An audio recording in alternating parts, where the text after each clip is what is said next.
Hello guys, today we're gonna show you a big project we're doing here. So if we try to record everything, this is gonna be a really long video.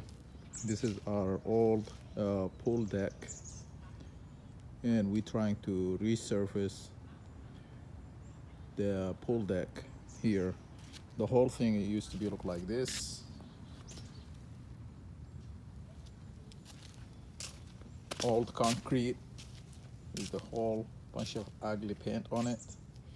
So we rented this machine from the Home Depot, and we grind all the surface. We make it smooth,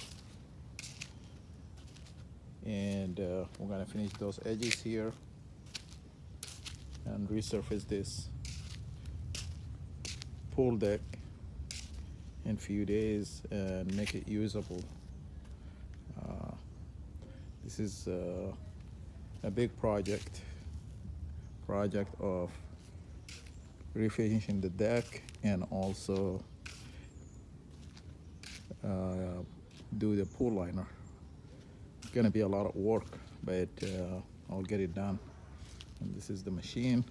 This is a great tool to resurface the top of your concrete pool deck. So we rented for a couple days and it did the job.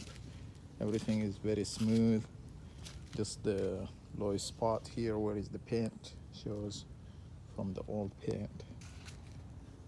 We'll give you guys another video when we finish with all the surface. We're gonna redo all the gasket here. All right, we'll see you next time.